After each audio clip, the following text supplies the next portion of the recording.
That's great. Hi, everyone. As usual, we are having live stream, and today is the Thursday, 5 p.m. here in Dubai, 2 p.m. in London. And we have today the most positive librarian as our guest, Miss Alex. Thank you for joining us today. We're very excited to hear everything that you can recommend us and everything you can tell us about how exciting it is to read books during the summer breaks.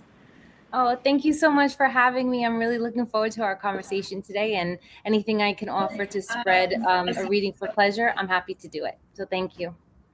Thank you. Lovely. So yeah, it's going to be slightly different to some of our previous sessions, but we thought this was a really good time of year to do this. Obviously, with schools, international schools on the verge of finishing or have already finished, and then schools in the UK will be finishing in a couple of weeks as well. And it's something that's really important. And we're going to hopefully not just talk about the theory of it, but we're also going to talk about some tips, some ideas, things that you can actually try as well, to provide some practical suggestions for over the summer.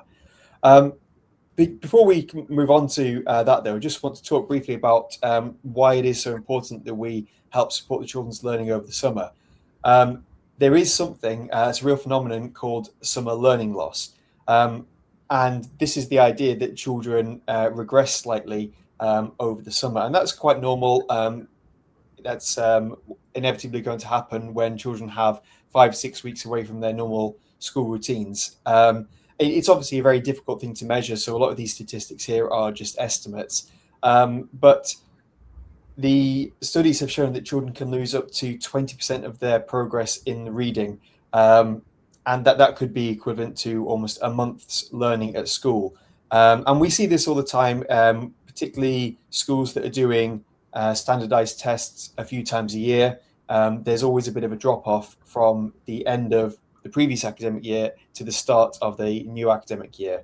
And obviously, it is really important for children to have that break. There's a reason why we do have a long summer break. But what we want to try and think about is how we can manage that drop-off a little bit. 20% is an absolutely huge amount. So if there's anything we can do to minimize that, but also do it in a fun way, then we want to do that.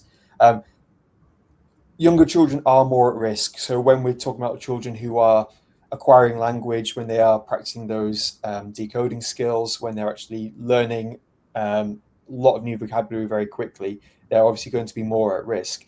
Once the children get a little bit older and they've got that fluency, they've got the comprehension skills, the inference skills, things like that, there tends to be less of a drop-off, but it still can affect them. And although we've been talking obviously about reading here, this has a knock-on effect for other subjects as well.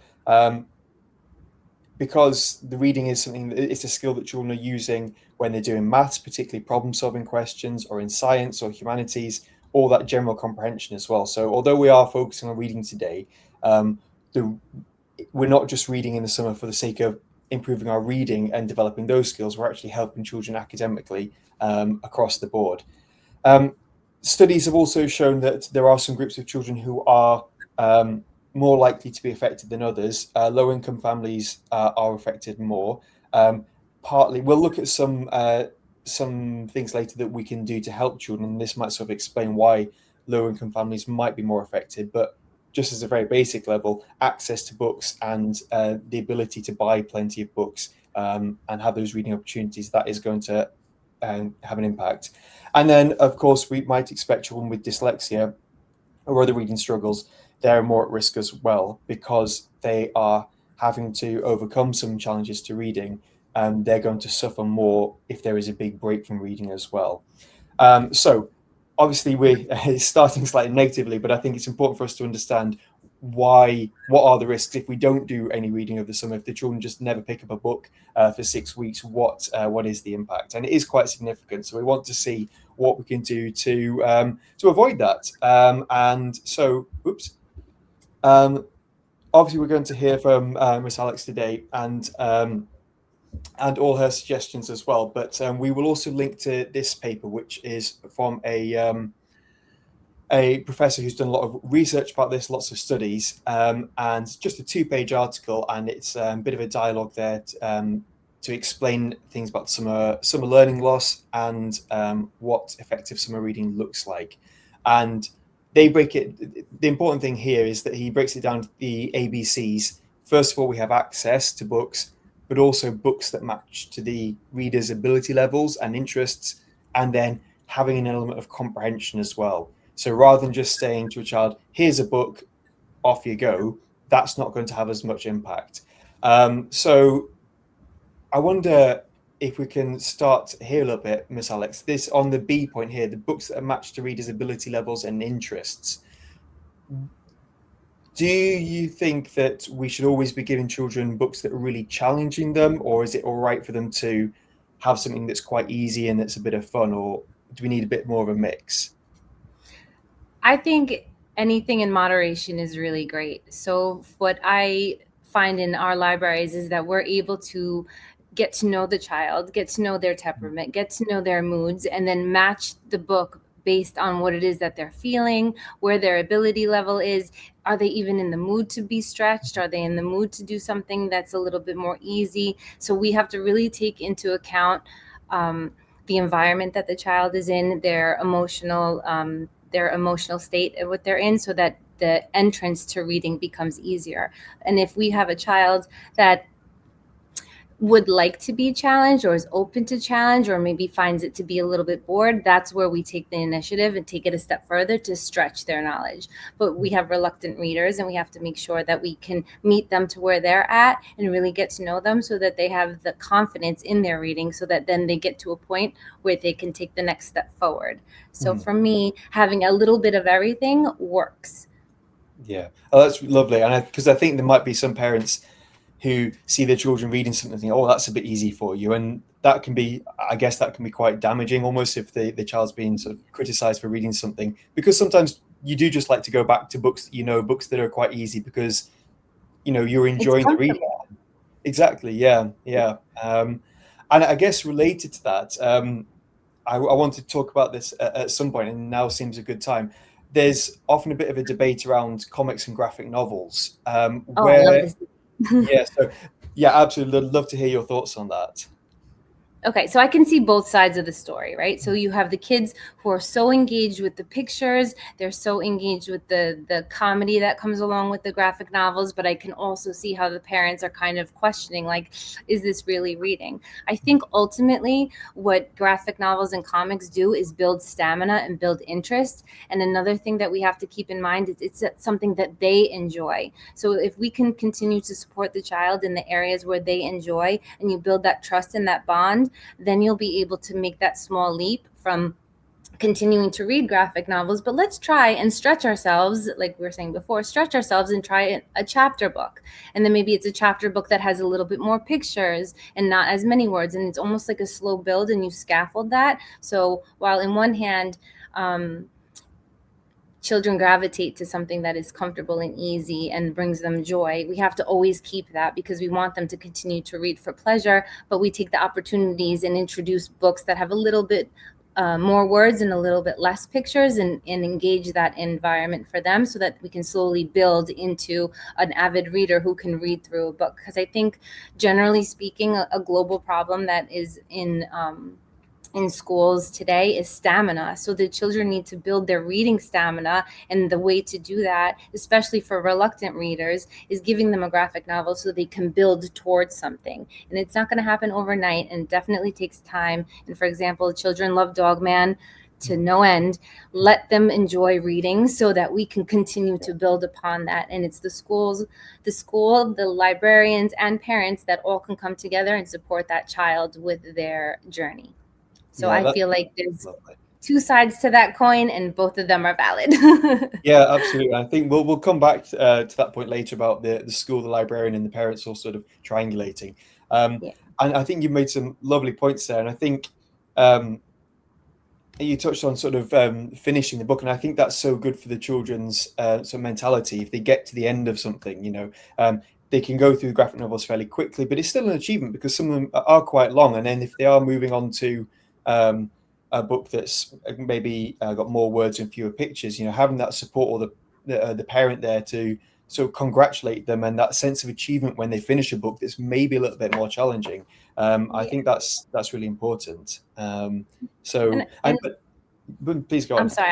I'm a parent as well. So it's also the kind of thing where I feel like parents can give themselves the grace to allow their child to just go on their own journey and just continue to support them. And sometimes I think parents just get a little bit concerned and worry, but the idea is that they can continue to just build on this muscle memory for the children so that they can continue to build their reading stamina, and parents shouldn't be so hard on themselves. Yeah. And I think, there's ways that, even if there are parents who are maybe reluctant about the graphic novels, I think if we sort of go with that third point of the ABCs there, the comprehension, I think that's something that parents can do if they're asking the children, can you tell me what's happened in this section? You're practicing those summary skills, explain about the characters. So I think if we sort of put across these skills alongside the reading, not just the content themselves, you can still get an awful lot out of the graphic novel. And I think that's maybe something that if parents if they become a bit more confident in how to sort of talk to their child about the books and practice those skills, then maybe for them there's not that concern about graphic novels or even reading something easily, because it doesn't matter what you're reading, you can always summarize, you can infer, you can talk about the characterization and things like that. So it's I think I really like this ABC's idea, because I think it is really easy for particularly parents to pick up on what does good summer reading look like and how you can get the most out of any text, really. And it could be really simple, even asking the child, like through the story itself, oh, what do you think is he thinking? What is the character going to do now? And kind of engage a little bit while we're reading the story, so that the children in real time can speak to what's happening in the story, not always wait to the end. But then this is another thing where each child is different. Example, my son has no patience for that. So it's the kind of thing where I have to read the room and make sure that, like, when I'm asking him the questions about the book, I'm not going to turn him off from actually reading the book. So it's also an opportunity for parents to just take the moment for it to be a bonding moment and elevate it to an educational moment. Absolutely. And I think, what you mentioned before about the context and sort of reading the room, that's really important. I often, when I was having parent-teacher meetings, I would often say to parents, well, see if you can talk in the car on the way home, because it feels more of a relaxed environment. Because I think perhaps when we say, talk to your child, do these comprehension activities, they're imagining that they have to sort of sit down like home tutoring and have a formal thing. But actually, it's much better when it is in those sort of casual situations. And, maybe a car ride home, if it's 15, 20 minutes, that's a great time to sort of include a little bit of chat about the book. And if the child's in the back seat as well, then it feels much more casual. It doesn't feel like a sit down reading comprehension lesson. And I think that's what we want to sort of help parents understand, that it's that casual way is better sometimes, and it's not doing a test with them or anything like that. That's really good advice. I like that. As a parent, I need to say that, and also it's been described in this short article, that by example, you can actually increase the curiosity and also love for the book, right? So we as a family, in our routine, we sit and we read our own books. So each of us in the family has their own book that we sit and read in the evening, just before going to the bed. So by observing that we love the reading, they also decide that the reading is a good habit, and also they start reading themselves as well. And as you said, it's really encouraging when we start discussing what's happening in the between and what might be also coming next. So they have this kind of willingness to learn what will be next in next chapters or in the next stories, and they will continue reading. I think that's from my experience, that the best we can do as a parents is showing an example of loving the books and reading them. And coming to the first point that Miss Alex, you mentioned, it might be different books, right? Me, myself, people find it strange, but I can read different books based on my mood. So if today in the evening I decide that I would like to read something very light, I take the very light book that's very easy to read. Then I might want to read something like more requiring my energy or memorizing, and then something for the short stories. So I usually have 4 or 5 books that I come back and continue reading based on how I feel. And I think it's also maybe okay for the children as well, not to stick to one book and read it from the front to the back, but also have a couple of them, and based on how they feel, they can pick up the different books and read them. I think that's such an amazing point, because in the library, I think when the children have so much choice, they get overwhelmed. And the idea is eventually that they want to be able to choose their books on their own. So having the ability to decide based on your mood and how you feel is a really amazing skill to learn. So if we allow our children the space to find a book, give it a try, and say, you know what, I'm not really in the mood for this, or no, I'm really not into it. My approach was like, you should be so proud that you tried something new, and you should be really proud that you've been able to decide what it is that you don't like, because that's equally as important as what it is that you like. So let's try again. Let's find something else that you like. And that kind of positive influence that I have with the children is reflected upon what you're telling me. It's like, based on my mood, this is what I feel like reading. And if the kids see that behavior, then they'll feel like, oh, it's okay if I don't finish the book, because ultimately it's okay. We have to just keep trying. Absolutely. And I think getting them to talk about the books and say, oh, why don't you like that at the moment? If they say, oh, it's too serious, or, I'm looking for something funnier. But by actually sort of verbalizing that, they're helping themselves to understand what they like in books and connect it to their mood as well. So there's that, they're developing their taste as well, but they're also developing that sort of self-reflection, that sort of mindfulness, being aware of how they feel as well. So I think it's really important. And also we want children to feel comfortable to say, I don't want to read this right now. I think particularly, when, we're talking about summer reading, or maybe when they're in the school library or a public library, and maybe they feel the pressure that they have to be reading. If they pick up a book, they've got to stick with it. But I think it links back to what Anara was saying as well. They see parents at home like switching between books depending on their mood, and then they understand that reading isn't, pick it up, you read it, and then you put it down, and that's finished. I think reading's such a flexible thing, and is something that is so intrinsically tied into emotion as well, that the more they see it and experience it, the more they're going to understand that. It's the best thing that we can do as parents, is model the behavior we want our children to adapt. So if we are going to be really passionate about reading, we have to do it as well. And that's the advice I'd give all parents. Like, just even if it's 10 minutes of reading, pick up a book and read. Enjoy your time with your kids, let the children read. But if they watch you do something that you love, they're going to be interested in it as well. Absolutely. And I think it's something that's so easy to start as well. I think later on mentioning one ideas that we can have at home to encourage reading. One of them is having a culture of reading at home, and parents might be thinking, oh, it's the summer holidays already and I've not embedded a culture of reading in my house. Well, you don't need a lot of preparation. You can start any day. You can pick up a book, and that's, you are doing that thing, you're demonstrating to the children. So I suppose just before we get onto that later, I don't want parents to think, oh, that's not what my household's like. It doesn't matter. No. There's so many ways that you can instantly start it, and it's very easy and low effort. So I think but it is such an important thing, as you say. So wonder if that's there we go. There is the point on my next slide. So I have put a culture of reading at home year round, but that's not in any way to sort of dissuade parents or make parents feel bad if that's not something they're doing regularly. It's just an idea that even from today, parents could incorporate that as part of their routine, reading together, reading in front of the children. So I've put a few ideas here, some of my own experience, some ideas that I've seen by reading articles and opinions, and also just posts online as well.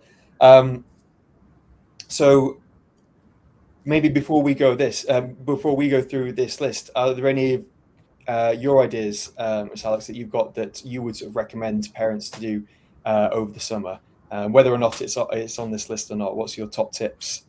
So far, this list is exactly what I would recommend to families as well. I think one of the other things is that in some locations, libraries aren't available. So if you can't go to a library, then maybe you go to a bookshop, or maybe you go, I don't know, to a thrift store and see if a thrift store has any books secondhand. And that's also a nice opportunity to be sustainable in your purchasing choices. I think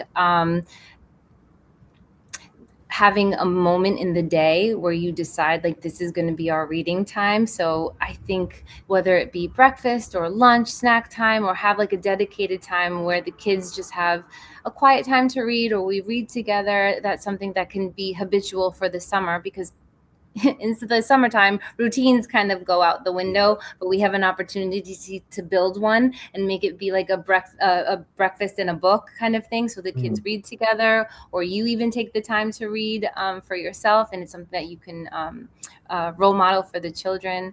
I definitely think free choice reading is really important, because that gives the child autonomy so that they can decide what it is that they want. And one of the things that I like to do is recommend always keeping a book in your bags. So whether the child has a bag where they're going to sports or whatever they're doing, or if you're going to the beach, you just always have something on you so that you can just pull it out in the moment. So having accessibility is really important, whether it's you're going to the library or you're going to a bookshop, but having something in your bag ready and available is really important as well. Yeah, that's really good. And I think it links onto the conversation about screen time and social media and all those things as well. Because, if you've got the book, then and if you've got a book for a child and book for yourself as well, then it's something you can do together rather than getting phones out. Or obviously, I think obviously screen time's a bigger conversation, but I think having the book it is really important if it's just there as the alternative, because phones are always going to be there. So if we're making sure that books are always there as well, then it's it's giving books a bit of a chance, and giving non-screen time activities more of a chance to have that ubiquity there. I wanted to ask also Miss Alex about the school challenges. Oh, How those yes. schools challenges that is encouraged by the school or initiated by the schools are picked up by the children? You've been observing, right, during your course of experience, how children come back to the school in the autumn and complete those. So what's really exciting is that there are just those kids that want to just check those boxes off. So they're like, I did this, I did this, I did this. Some of them will write book reviews. Some of them will send pictures throughout the summer of them sitting on a beach reading, or waiting in the airport, or whatever it is that they're doing. They're demonstrating and providing proof. I personally am a little bit more lax in these things, so I'm just like, tell me more about what you're reading. Tell me, what did you read? Because I don't want them to prove to me that they read. I think that's something that can get a little dicey sometimes. So for me, I just try to keep the relationship and the connection there, so that it's like, oh, what was your favorite book this summer, or what is it that you read, or what book did you read as a family, and just talking about it, having like a book talk and talking about this, about what they did over the summer. Like I would say to anyone, like, hey, how was your summer? It'd be the same thing. What did you read this summer? Are you so excited? Because if I'm demonstrating the excitement about it, then they'll be excited to tell me about it. So you have to kind of match that energy, right? So the other thing that other schools have done in the past was almost like tick off and write down, okay, on this date I read this book and I completed it on this date. That I think requires a little bit more work. Some kids like to do it. Some kids are completely turned off by it. So again, it's the situation where you have to know your child, and you have to know how it is that they're going to be able to achieve success by not having so much pressure. Sometimes schools do like a bingo card. So you get a bingo sheet, and then you just stamp off which ones you've done over the summer. And the incentive is when you come back to the library, or you come back to school, if you have a bingo card signed by your parents, then we can have like a pizza party, or incentivizing the reading challenge is something that schools do globally. But I think for me personally, I like to just keep that opportunity open for the kids to be excited about it, me talk about it, they're talking about it. And then if they add the proof to it, then that's great. It's just, I don't want that pressure for the child. I want them to enjoy their summer, but include reading as part of their enjoyment for the summer. Yeah, I think that's really important, because it's a difficult thing, because if we're not seeing them for 5 or 6 weeks, but as we talked about, this school librarians are so important to sort of foster that positivity, that enthusiasm about books. How do you sort of maintain that when you're not seeing them? So I understand why schools do put out these challenges like the bingo cards or whatever it is, the tick lists. But it's so easy for there's such a risk there for it to turn into a chore. Oh, I've got to do this, and Yeah, and we don't want it. We don't want that for the kids. We want everyone to have a great summer. We just want reading to be a part of that equation.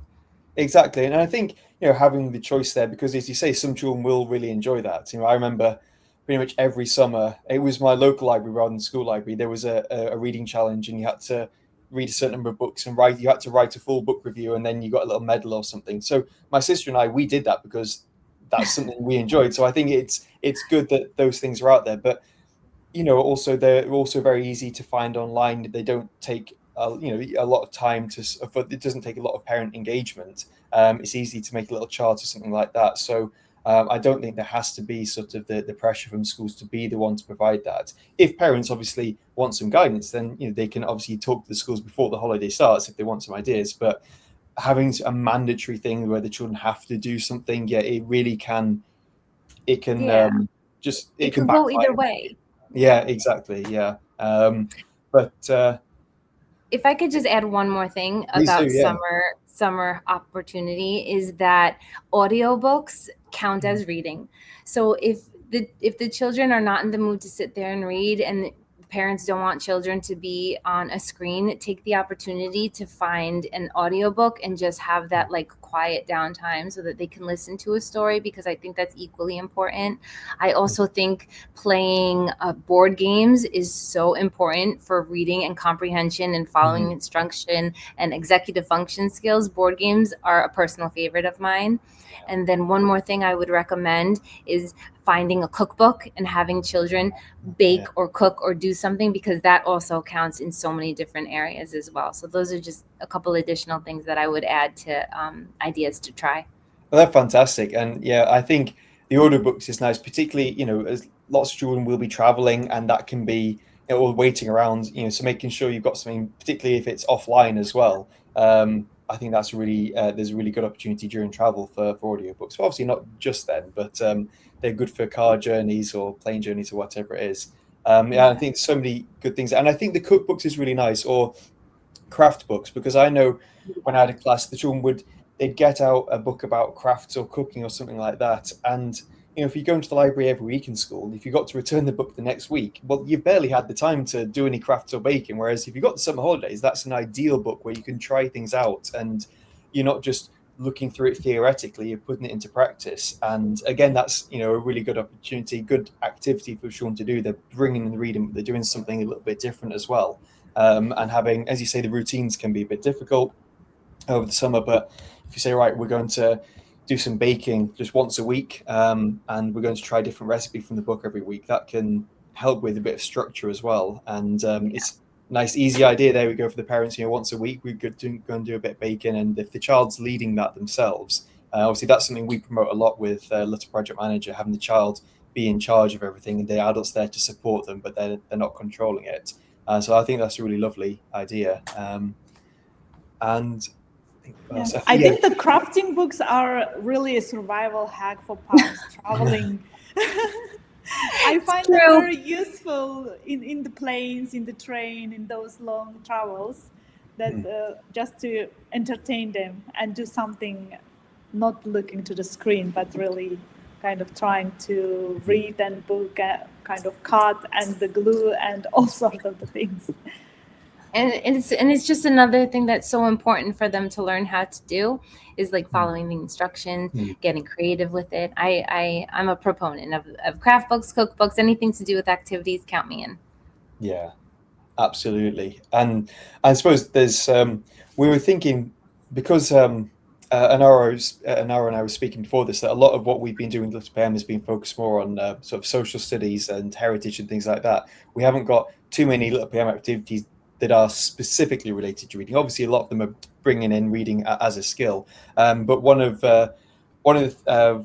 Anara's first books was writing your own book in a week. I think that can be a really fantastic reading activity. Again, it takes a fair bit of time. Obviously, we recommend a week, but it's something that could last throughout the summer holidays. And, if you are getting the whole family involved, it could be a holiday diary or like almost an adventure book based on what you've done. You could do a choose your own adventure. You could make a non-fiction book like a scrapbook or something like that. But all of these things, they are bringing in the reading skills. And I think that's what one of the things I was thinking of when I put on this slide, the link reading to play or imaginative play. You're broadening what it means to do summer reading. And I think that's important. As you say, the board games, you're practicing all those skills as well.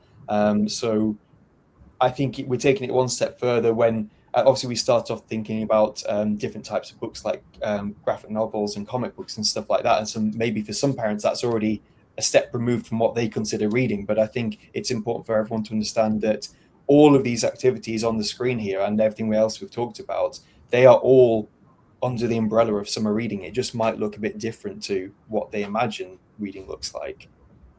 And that's okay. The goal is just for them to just build their reading for pleasure and for getting to the next level, and just to continue to have momentum with the reading, so that when school starts again, they've already established this rhythm for reading. So I think it's really important that families try their best to give it a best shot. And it's hard in the summer, but we're gonna do it. Yeah. I think it comes down to sort of getting people to think, what is reading? What do we mean by reading? Yeah. And I think there's so much, it's so easy to slip into the mindset when we mention the phrase summer reading. Oh, you sat down reading a book. But that's not what the word reading means. It's part of what it can mean. That's part of what reading can look like. But reading is a skill you are using constantly throughout your life. And, it's more linked into activities for summer, which most of them will inevitably involve a bit of reading. So it's just sort of bringing that out. And again, going back to the parents having the conversations with the children as well, engaging with whatever it is the children's doing, whether it's a craft book, whether they are reading, whether they're reading a menu when they're on holiday, something like that. It's the conversations around it that I think really important.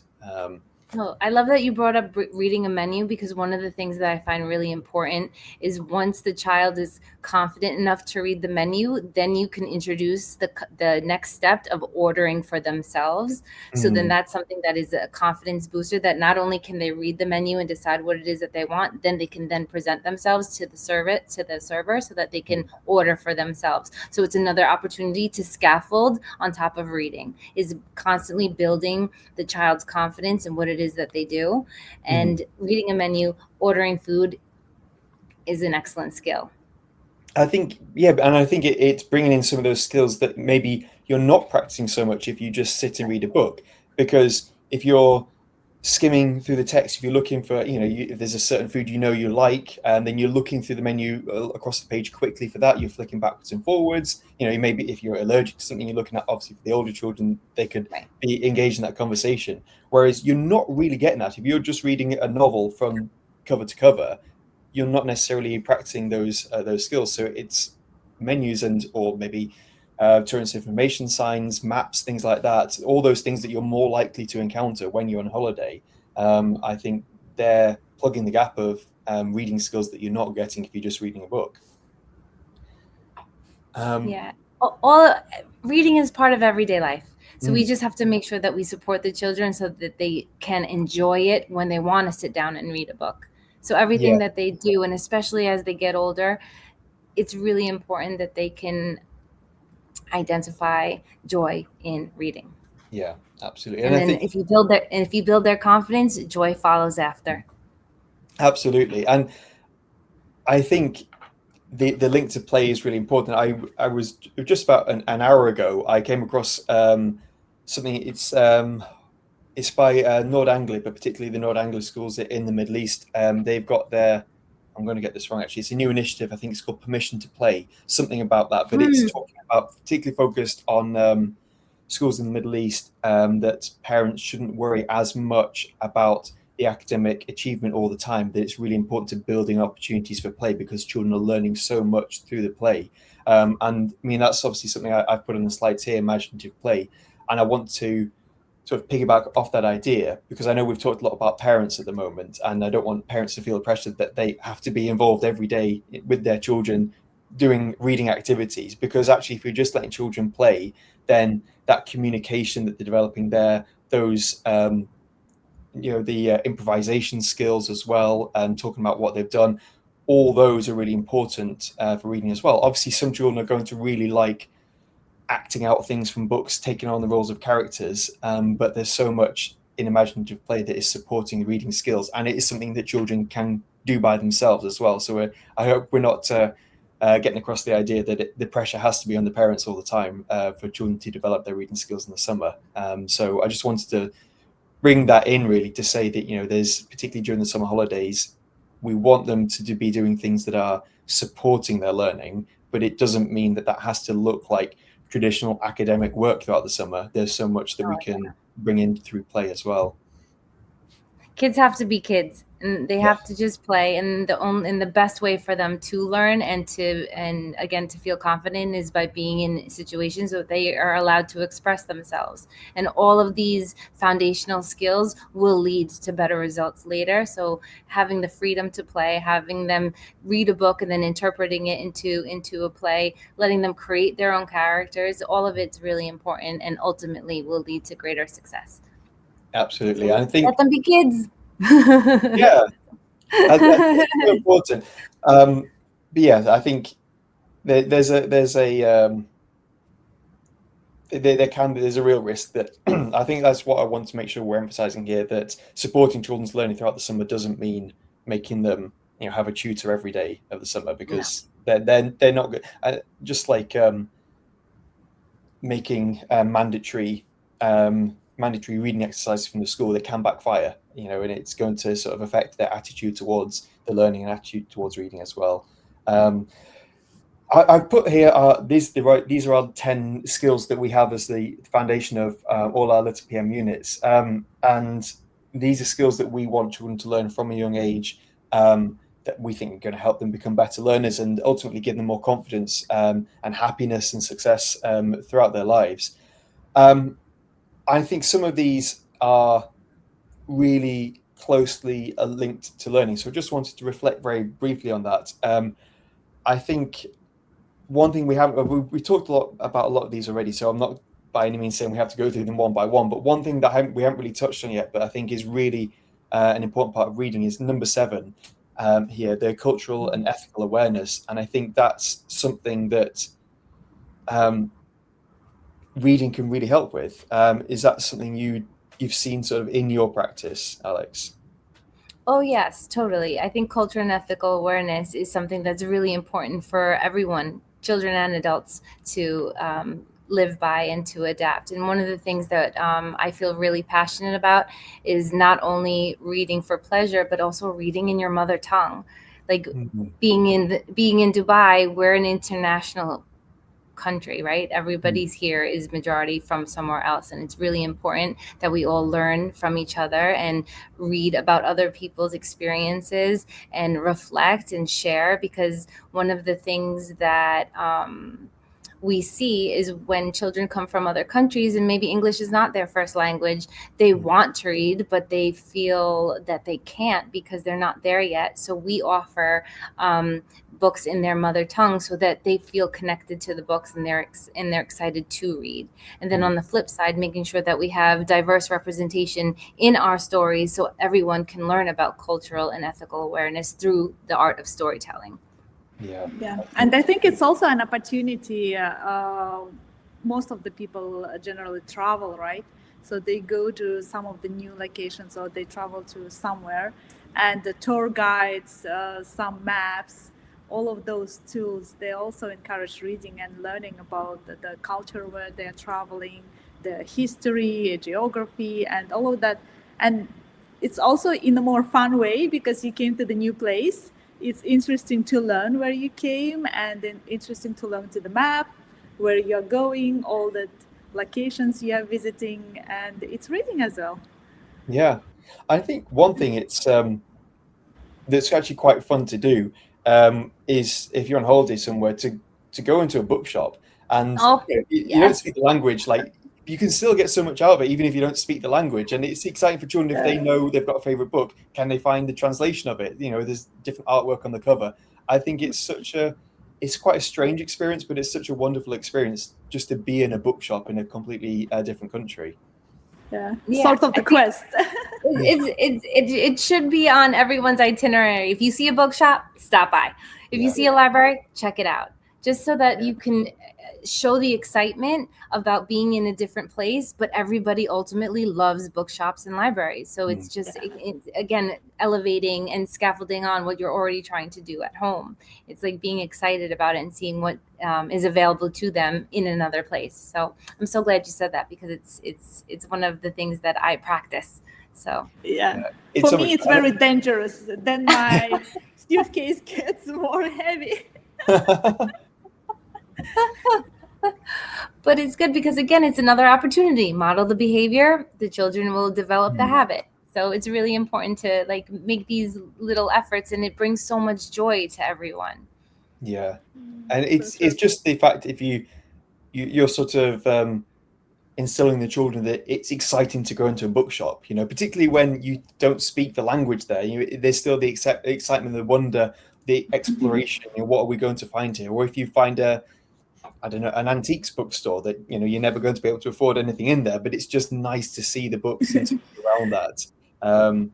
And I think it's always, I really love it when I come across a cafe or a restaurant that's also partly a library and partly a bookshop as well, because then you're just able to spend some time there, be surrounded, and you see lots of people just casually picking up a book off the shelf, reading it whilst they're having a coffee, and then putting it back again. I think places like that are so important, and you get a good sense of the place that you're in, because you see people, maybe local people who live there. That's sort of the place that they would go to regularly as well. So it's just experiencing that love of books from complete strangers, completely different countries, but seeing that it is something that is pretty universal.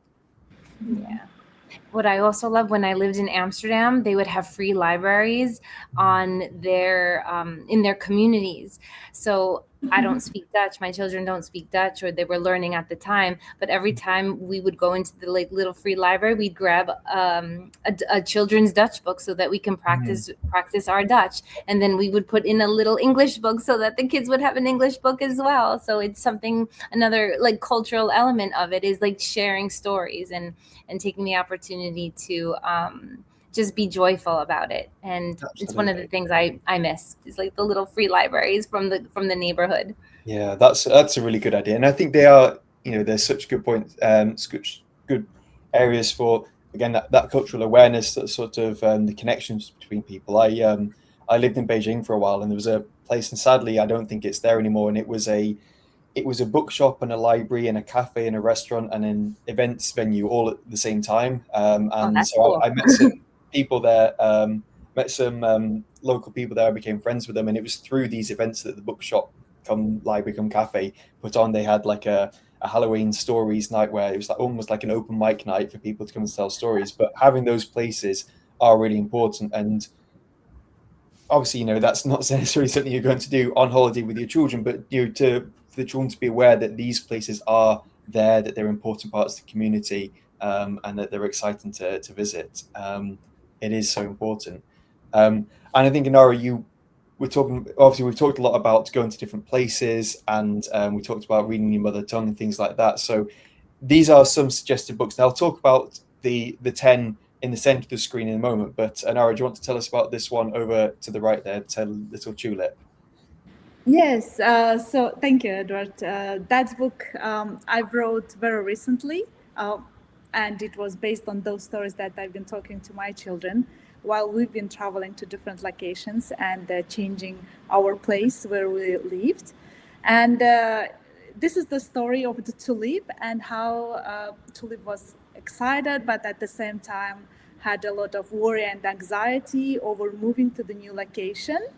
And it's a half book and half workbook for the children who is changing their location. For example, for those expat parents who are now in the summer deciding to move, for example, to Dubai, or move to any other country, some new locations where children doesn't have friends, doesn't know anything.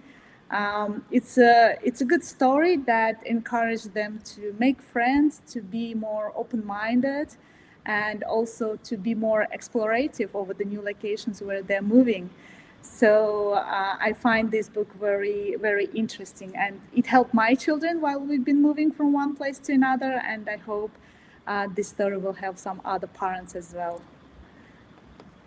It's a really lovely book. I was lucky enough to read it very early on before it went to print. And it's a really good one, I think, because obviously we're thinking a lot here about a lot of our experiences come from sort of international schools, and it's important for children who, as Anara said, who are moving to see those stories that relate to their experience. And so the other ones on the screen here, obviously you can find lots of different suggested books. These are 10 that I picked. At the bottom here, it's the Education Library Service, which is in Nottinghamshire. My partner actually works for this Education Library Service, so that's why I've used this list. But just to show that there are new books coming out all the time, and I think it's important for parents to find new lists like this, whether it's from a local library or a school library, just so they can help children pick something new. This is definitely for Key Stage 2, this selection of books, but something we were talking about before, making sure we're having diverse authors, diverse characters as well, but also linking to things that are going to be relevant to the moment. Obviously, there's one here, the Galaxy World Cup. That's going to perhaps inspire people who might not necessarily be really keen readers if they see something that's related to the World Cup. If that's something they're passionate about, finding something that's going to connect to the moment and to this summer in particular. So I don't know a great deal about all these books, but this is just to say that there are plenty of places where parents can go if they're not sure what their child could or should be reading over the summer. And do you find, Alex, that you have families who aren't really sure where to go, particularly at the summer? Have you had people contact? Yeah. I feel like parents kind of get stuck because they're not sure what it is that's right for their child, right? So they can take what it is that their child likes, and then finding the right book that could either be age appropriate, skill level appropriate, all sorts of things that I think there's like an anxiety attached to. So one of the resources that I like to use is it's an American company called Common Sense Media, and it's commonsensemedia.org. And if you're not sure, you just plug in the book and it'll give you children reviews, parent reviews, and like publishing reviews, so that you can decide whether or not the theme of the book or the content of the book is appropriate for your child. And if you don't have that much time to go through that website, AI will be able to give you what you need by just asking, like, my child is X age, they like these books, what do you recommend? And then it'll pop something out for you. But you could always trust your school librarian to give you really good advice, because we are super knowledgeable and we know your children more than AI does. So I'm really excited that we have tools available. But if you have a really good relationship, or even when you go to your local library, the librarians have plethorous amount of information that can support you. And then going to the bookshop folks, they definitely know about their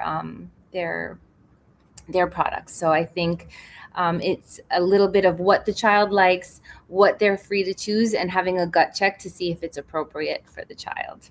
Yeah, I think that's important. And I think you mentioning talking to these people, that's it's so true, because people who are working in libraries, people who are working in bookshops, they are inevitably people who are passionate about reading themselves. So they are going to be really happy to help out. Now, I'm not encouraging parents to email school librarians over the break, because we don't want you to be inundated. But people are going to be really keen to ask, keen to help. So I think that is. We love talking about books. Exactly. Yeah. So absolutely, I think there's a lot of information out there, either by talking to people or looking online, like the website you suggested, to find things that can support parents. So I don't think parents by any means have to feel sort of alone or unsure.